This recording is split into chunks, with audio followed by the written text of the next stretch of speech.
saving money can improve your life. There's great freedom in not having a mortgage and not having any bills. But some people take it to the extreme. I live so richly without having to spend a lot of money. And I'm going to show you how they live. There'll be tips I hope will inspire you. So we thought, why not try and get past the system that was going to cost us money and, in effect, save us some money. And some that may just horrify you. Living in the garage, I was able to save just under £1,000 a month. Tonight, we'll meet Katrina, who won her son. I didn't think anything had come of it, and then a few weeks later at work, I got a call saying that you've won. Tiny home teen Tom. My house cost around £6,000 in total. Eric, water saver. Having a shower with rainwater that is free. I haven't paid for it. That's the biggest excitement. And Charlotte, who reuses her toilet paper. We've been able to make some small changes in our household and get a big financial return. As we meet my extreme savers. I know you're gonna dig this. Welcome. Now, I've spent my entire career showing you how to play the system and cut your bills to hopefully get a better lifestyle. But today, something different. I've gathered together a horde of people who, when it comes to saving money, let's just say they go the whole hog. Now, I am not saying you should be doing this too. In some cases, far from it. More, have a watch and maybe be inspired to put your foot down a little on the money-saving accelerator.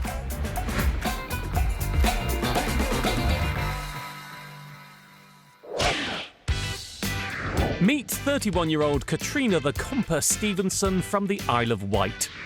Katrina's won tens of thousands of pounds worth of prizes by entering competitions. Today, I think it'll probably be a £15,000 to £20,000 worth. If I was to break it all down, probably closer to £20,000 worth. But there's one prize she's won that's priceless. Her son, Dylan. Yes, Katrina actually won her baby. My best win, it even sounds crazy saying it, but it is my son. I won free IVF treatment abroad in Norway. I was trying for 9 years. We had 4 losses. We were struggling to save for IVF. So I put all my energy into trying to find if there was any sort of IVF competitions. I was doing it for a good couple of weeks, and then I came across an advert in a magazine. So I entered all my information, emailed it over, and I didn't think anything had come of it. I didn't think I'd hear back. And then a few weeks later at work, I got a call saying that you've won.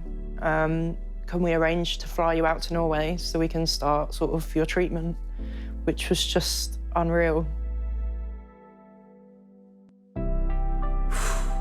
Let's just pause there for a moment. I want you to first understand a bit more about how competitions work. I first started entering competitions in my lunch break at work, and then I really sort of put a good few hours a week aside just to go through magazines or searching online. Now, comping isn't just doing the odd competition. It's about systematically spending hours a week, maximising the number you can enter in the minimum amount of time, often via using online forums where people share all of their tips and techniques. One of my friends runs a really successful competition page on Facebook. So I started following her guides that she did, and everyone else would comment with tips. Magazines, normally they've got a page at the back where you answer all the things that were throughout, and then you post it, or you send text or ring a number. A lot of it's online, emails or social media, on-pack promotions, things like that. You might have to enter hundreds a week in order to win even one, and do watch out for scams. It can be hard work, but for Katrina, it all started to pay off. I won a £1,000 John Lewis gift card. That helped me a lot to sort of get out my new place. Then I started winning like holidays, a weekend away in Switzerland and a weekend away in London, and then won a 5-star break for me and my partner in Fuerteventura, which was unreal. So that's when I thought, right, this is like crazy. I may as well just keep doing what I'm doing because it's working. If I needed something or it was something that I knew I'd struggle to get, then I'd purposely go out, search magazines, search online for that specific thing and put energy into it that way. Wow. But let's get back to the most important competition of all, winning that baby. While the first round of IVF was unsuccessful, Katrina and her then partner were allowed to fly back to Norway for a second time to implant a frozen embryo she'd stored there. It was strange because I sort of just knew. I kept saying, it's worked. I know it's worked. I'm convinced of it. After 9 years, you would get used to looking at tests and thinking, is it? But it was so definite. I let the team know it had worked. Everybody was so emotional, like they were so invested, and it was like such a beautiful experience. It felt like we all made a baby. It was lovely. Today, Katrina's son Dylan is a strapping 2-year-old. Dylan is the strongest, cheekiest, but most well-behaved child I've ever met in my life, and I just feel so blessed to have him. First thing in the morning, he just gives me the biggest grin. That's how my day starts. And just saying, Mama, and I'm like, right, my life is amazing. Oh, now she has the child she always dreamed of, thanks to her lucrative comping hobby. The meds and the treatment alone was an incredible amount, and then on top of that, it was the travel, flying back out, and our accommodation costs. It's just stuff that I would have never been able to do, but it was just all taken care of for me, and it's just amazing that I can look back. I enjoyed every minute.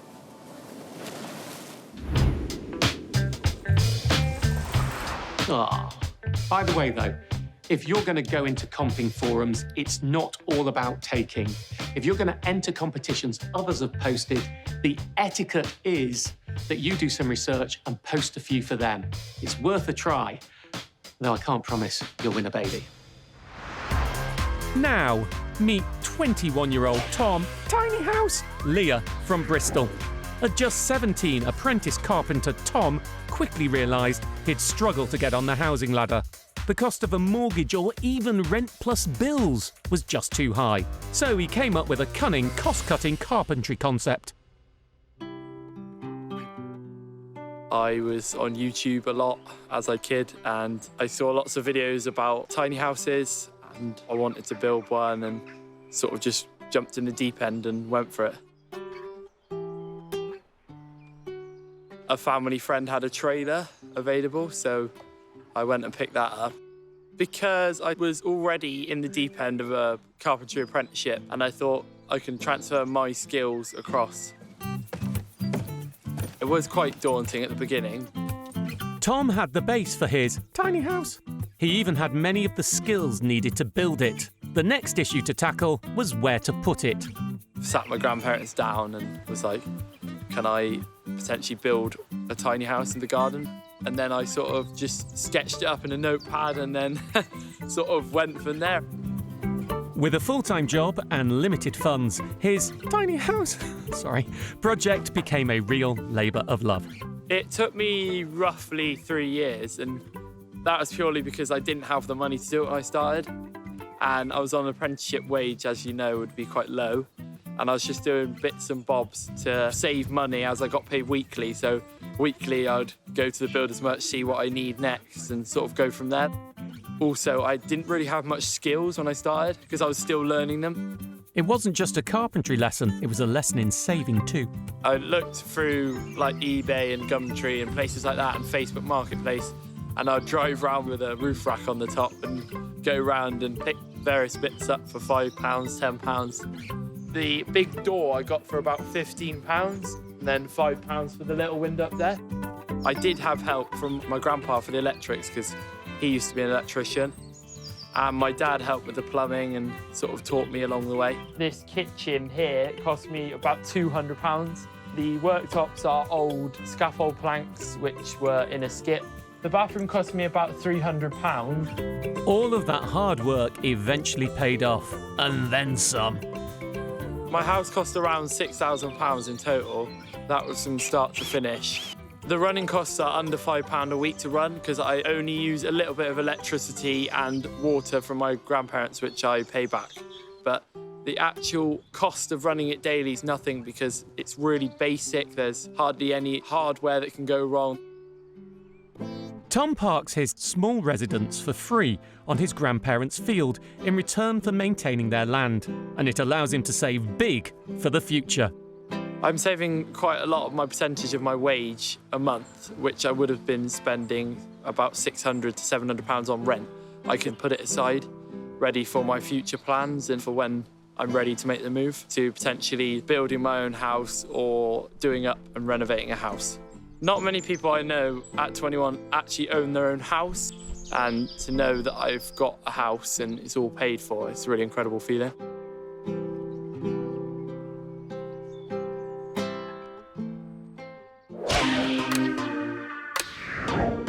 Wow, financial freedom at just 21 years of age. I love it. Go on, son.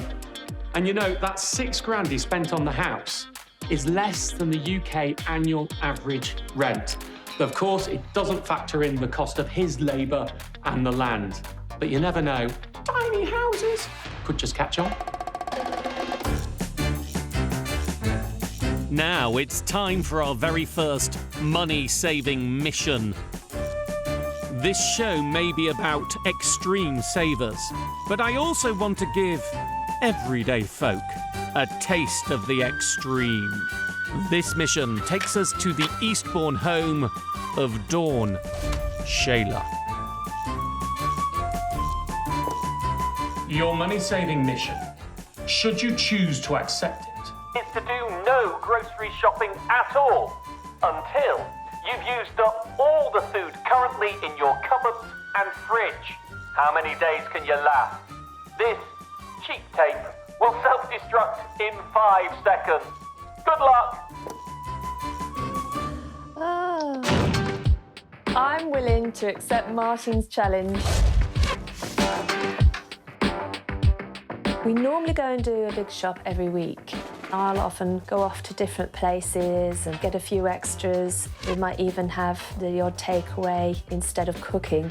I end up 3 times a week visiting a shop of some sort or other. That's despite Dawn having a wealth of food in her cupboards and freezer and spending £150 a week on her main shop.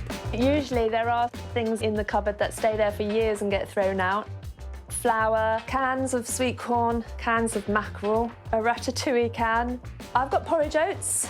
I've got a lot of curry sauces. Realistically, I think we could last a week. But I think what I'm going to have to do is plan a bit more and focus our life around making food a bit more rather than just ordering it. But we'll certainly give it a go.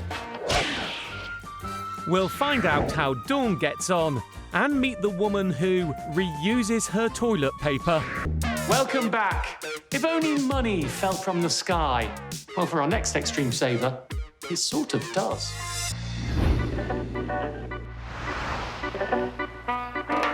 Meet 73-year-old Eric, the Rain Man Hawkins from Dorset.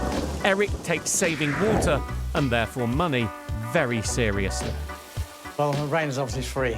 All the rainwater basically goes down the drain and goes out the rivers and then out to the sea, so it's totally wasted. But Eric won't let neither a drip nor a drop go to waste if he can help it. He's set up a seriously nifty system that's left him quids in. The 2 upstairs toilets are all used with rainwater. The bath my wife has is rainwater. My shower is rainwater, and the kitchen sink for hot water for washing is rainwater. I also use the rainwater stored in the summertime to water all my plants in the back of the garden. And also washing the car as well, I'm using rainwater. Having a shower with rainwater, it's free. I haven't paid for it. That's the biggest excitement. In fact, just about the only thing he doesn't do with it is drink it. And here's how all this works. OK, so this is my rainwater harvesting system, and it starts off by rain coming through down through a rainwater harvester. It goes into a water butt. That passes the water through 2 filters, and then the water goes back up to the loft, where I've got 2 more tanks, and that's where the water's stored. This is the quality of the water.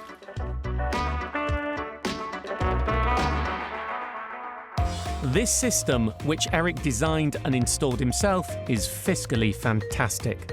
So over the year, the total water use, mains water, was £50 approximately. And the sewage, which is basically calculated on how much water goes to your meter, is around about £119. So all in all, I've got a total bill of about £167 a year. If Eric didn't use rainwater, his metered bill would likely be just over £500 a year. So his annual saving is roughly £300, which makes it a saving of over £7,000 in today's money since he set it up 22 years ago. When I bought this house, I knew at some point I'd retire, and I wanted to make sure that I wouldn't have to be paying out bills that go up every year. And so it makes me very happy. And our Eric's got a few suggestions for you too. The first thing is you must be on a water meter. If you're not on a water meter, it's pointless. The second thing, of course, if you've got a house and you've got a garden, then look at all the potential tanks that you can buy from builders merchants. You'd be amazed at how much water you can collect. I feel the potential to save water in this country would be huge. But the key way that you save with this is by having a water meter. Now, they're free to get in England and Wales, and my rough rule of thumb on this is if you have more or the same number of bedrooms in your house than people, 4 bedrooms, 2 people, you should check it out. Best way to do that on the Consumer Council for Water's website, because it has a free calculator to show you how much you can save. Time now to head back to my money-saving mission. I challenged Dawn to use up all the food in her cupboards instead of buying anything. Day 3, and Dawn's beginning to run low on fresh produce. Some of the family aren't happy. Made coconut flour cookies today with 1 egg rather than the 2 to 4 that are recommended. And I've just done some flapjacks with flour, cocoa powder and coconut oil as I've run out of butter. If you've got someone in the family who likes things done a certain way and dinner's cooked a certain way, they're going to really struggle with this task. But I must admit, I quite like the creativity. I like getting in the cupboards, pulling out and seeing what I could fit together. So I've quite enjoyed it, and I just don't think other people have. Keep going, Dawn. We'll check in on you later. And now the one you've all been waiting for, 33-year-old Norfolk-based Charlotte, the reuser Jessup. I wanted to step back from work and spend more time with my family, so I had to make some cutbacks somewhere. I started looking at money-saving, eco-friendly solutions when my eldest daughter was born. Every disposable nappy that's ever been used still exists on the planet somewhere today. And I thought there's got to be a better way, and a way that can save me money too. That was reusable nappies. Then Charlotte got a bit more ambitious. I have made us something that resembles kitchen roll, scraps of fabric that we use for cleaning up spills. We have shampoo and conditioner bars, so we're not buying shampoo in a bottle anymore. We use bars that last a month. We have wraps that we can wrap food in. She also progressed to reusable laundry pellets instead of detergent. And we're always looking for new things, other ways that we can save money and do better for the planet. But the biggest, and some might say boldest change, has been switching to reusable toilet roll. Reusable toilet roll feels a little scary to start off with, but we were using these as wet wipes for our kids. We were wiping them, we were cleaning their bottoms with them. So actually we felt like, oh, why would that suddenly change when they're out of nappies? If it's good enough for them, why is it not good enough for me? Don't poo-poo it. She hasn't stopped there. The next step felt like reusable menstrual products, so I decided to have a go at that myself. And now I'm making them from old t-shirts, old bits of clothing, and they're comfier and they're saving me a whole load of money. But just how much is a whole load of money? The former maths teacher has got out her calculator. I've saved £230 on sanitary products in the last 3 years. She's saved around £400 on loo roll.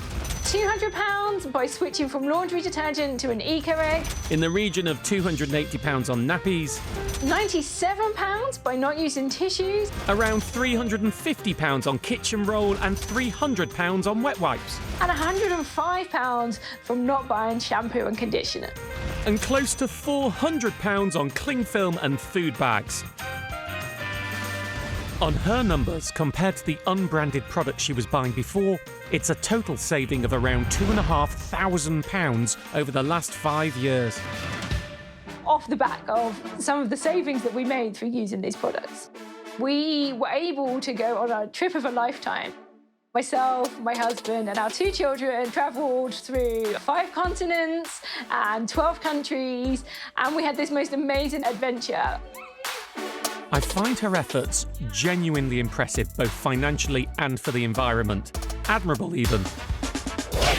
Though I'm not sure even I'm quite ready for reusable loo roll. Now, finally, time for the results of my money-saving mission for this week. How long did Dawn last without grocery shopping by only using the food in her cupboards? So it's Sunday and we've done quite well. We got to day 4 and bought some tofu, oat milk and butter. So we managed to make it to around day 9 when I went and did a sizable shop. I was still able to use items in the cupboard, so food combining. So it wasn't the same usual big shop that I've done before.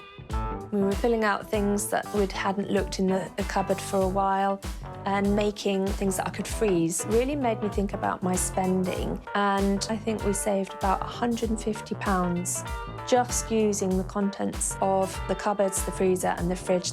Even though this was quite an extreme challenge, we also build on the mindfulness of shopping and eating and using what we already have, rather than just going out to the supermarket and buying complete meals. And that was exactly why I set the challenge. Thank you very much for watching. If you would like to share any of your extreme saving techniques, then do send us an email at extremesavers@itv.com, or I'll see you on social. Next week, we'll meet Abby, who lived in a garage to buy a home, Yuki, who forages food for her family, and Julie, who speaks her mind and gets paid.